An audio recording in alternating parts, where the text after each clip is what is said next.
అందరికీ నమస్కారం. ఇప్పుడు ఢిల్లీలో పరిస్థితి చూస్తుంటే ఢిల్లీలో రెడ్ అలర్ట్ జారీ చేసిండ్రు. ఎందుకనంటే అక్కడ గాలి మొత్తం బాగా తీవ్రంగా పొల్యూట్ అయింది.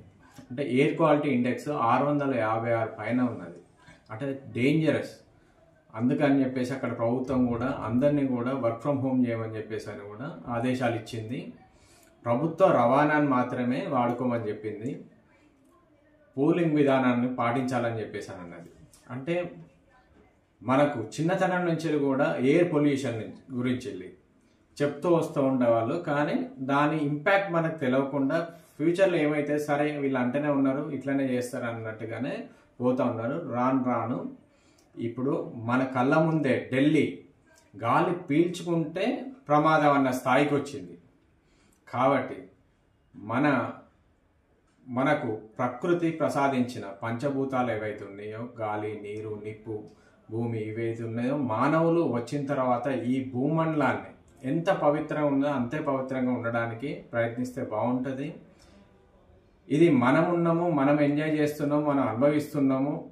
ఈ పొల్యూషన్స్ ఏవైతే అవుతున్నాయో ఎయిర్ పొల్యూషన్ కానీ, వాటర్ పొల్యూషన్ కానీ, ల్యాండ్ పొల్యూషన్ కానీ వీటిలలో కొంచెం బాధ్యత వహిస్తే బాగుంటుంది అన్నది నాకు అనిపించింది.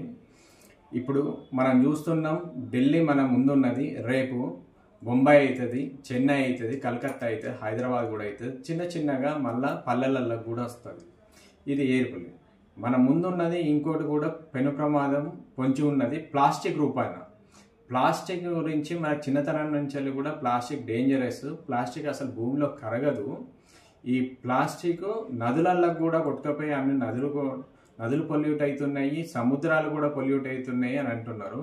ఏదో ఒక రోజు ఢిల్లీ ఎయిర్ పొల్యూషన్ అయితే డేంజర్ ఉందో అలానే ఈ ప్లాస్టిక్ వల్ల ఈ భూమికి కూడా ప్రమాదం పొంచి ఉందని అనిపిస్తున్నది. కాబట్టి ప్రతి ఒక్క పౌరుడు కూడా బాధ్యతగా తీసుకొని మన ముందు తరాలకు ఈ భూమిని ఎంతో పవిత్రంగా అందించాలి. వాళ్ళు కూడా మంచి జీవితాన్ని అనుభవించాలి.